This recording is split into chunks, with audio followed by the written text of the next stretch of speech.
Hi guys, Happy Gamer here. Welcome to another world building rambling.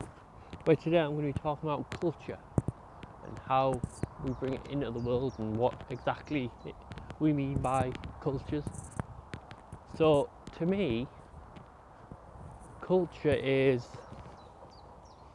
when it's a group of people with the same ideals, with the same outlook on life kind of thing. Obviously you have people with the same interests can be classed as a culture, that's why you have geek culture and such. But to me it's more lifestyle wise a culture. It's more bigger than just the hobbies and interests for a culture. How they live their life, it's what they believe, it's how they view the world. It's what defines a culture to me. So in terms of our settings, the easiest way to go would be to set up your cultures by race, racial cultures. All this is human towns and cities, the humans, the orcs, the elves, and so on and so forth. Within my world of Bosal, I've kind of done that to an extent. I've got the human territories, I've got the mountain elves living side by side with the mountain dwarves, the forest, the elves of the forest living with the forest dwarves, that kind of thing. But and you can look at it that way, that they're all separated within their own places. But within those, there are multiple tribes of that race. There are multiple cities, towns, especially within the human country, because that is the largest country in Bosal. It takes up a quarter of the continent. So, but within that, there are many cultures. In that, it's mostly human. Elves, dwarves, and the other races have slowly, over the time since the angels left, they've slowly begun mingling again, the races. So they're back. So you will find dashes of the other races within the territories. But sorry, I don't know. But for the majority of it, they are human-led settlements, towns, cities, that sort of thing. But to me, the size of the country and kind of the time period, well, the time period we equate the standard fantasy setting to, travel between towns and cities wasn't that common for the average person. I mean, traders went between towns and that, trading obviously, but the average person very rarely left their town or maybe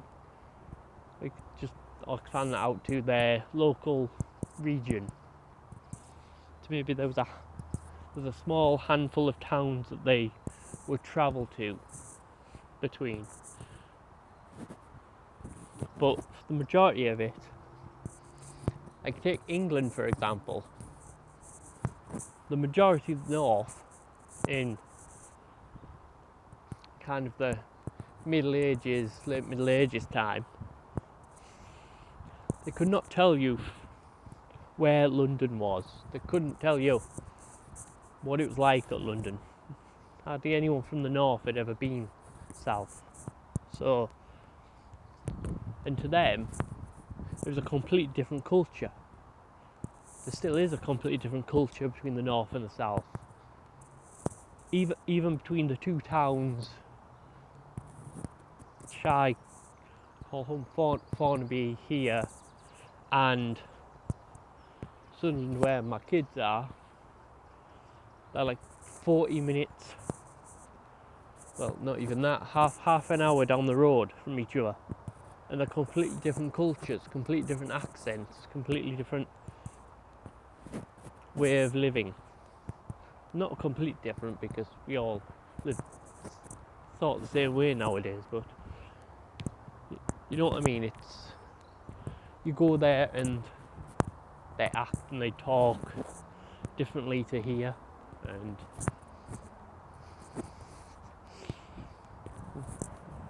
such. So even nowadays, even though we're all so close together, our cultures are still so vastly different. I mean, it gets worse the further apart you are, like between UK and America. We're completely different cultures. So you can have them split racially like that, but depending on how travel is in your world, how communication between the places are, the cultures can be completely alien to each other. Like, they don't even realise that town even exists over there. They've never been over that way of the country. So yeah, that to me would be an awesome way to do racially divided cultures, which, to be honest, we all tend to start with whenever we're doing a world. We always tend to look at it like, oh, the humans have settlements up here, the elves over here, but even then, there's going to be cultural differences between towns. Maybe each town worships a different god. Some towns have mayors, some towns have councils that run them. That kind of thing.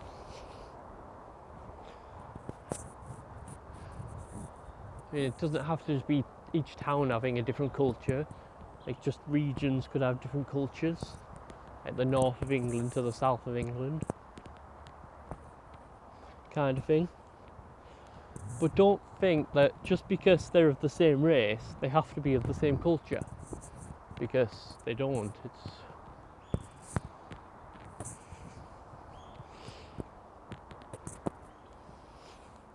And then you've got then within your adventures and for the players, you've then got them having culture clashes when they travel to other places.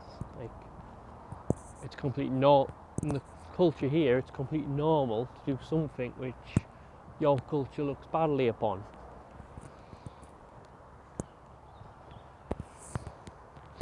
So, you know, what's another way to do a culture? Well, you could do it where you mix up the races and that.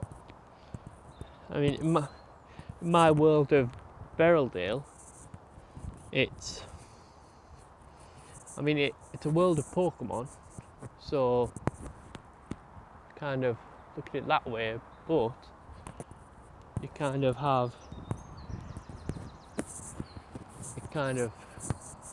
what's the word I'm looking at? It's not separated by species. It's towns and villages consisting of the same or similar types of Pokemon all living together. They have a village of grass Pokemon or a town of water Pokemon, that kind of thing. They're all just all over the place. And you could do it that way. So it's the different species mingling together, but they still have that thing in common. As I said, that's what a culture is to me. It's when they have that thing in common, that way of life in common.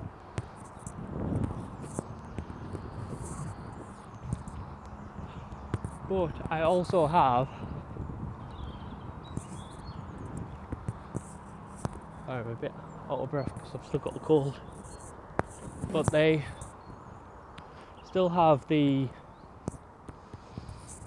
still have that area where they're mixed, that multicultural aspect, if you want to call it that, within the Kingdom City, because as it's growing, it's absorbing the towns and the villages around it, around the territories, which means all these types are actually coming together now, especially in the central city. That's very multicultural world, all the types living, working, and kind of just existing together, living together. Sometimes it doesn't work out and cultures clash and things like that, and that's just normal. People will clash over different views. It's just what will happen. But I like to have a mix of the two. In my world, I have them divided, all within their own little cultures, with their very similar, with people who are very similar to themselves, whether that's either the humans all together or the water type Pokemon all together.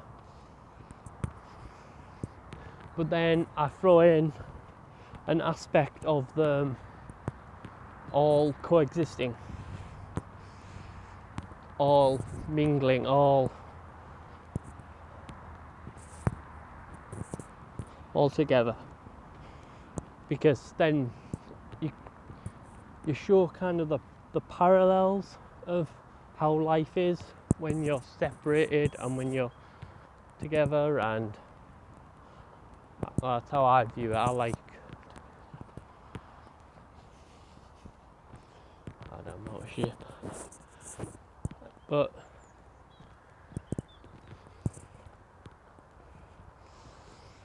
to me they're really the only two ways you can do it. Either racially separate cultures, you should all find one thing, even if it's just one thing you find in common between all these different races or the things in that area. To define your culture, look at the area, look at what they all have in common, and then say that's one culture and this is why it's a culture, and then stuff like that. Or in my case, like with the different Pokemon types or the different races, it kind of just appears naturally that they should be one culture, they should be another culture, and go from there. Anyway, I've got one more video to do this week, which will be coming out later. And I did say it was going to be on the underground, but it's not. I'm going to, I don't know what I'm going to talk about.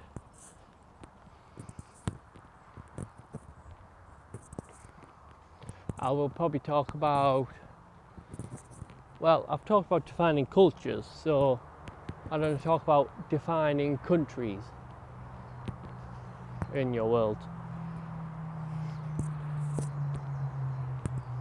Actually, no, ignore that one. Too similar to cultures.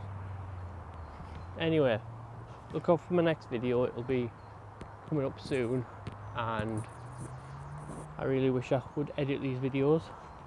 Until then, bye.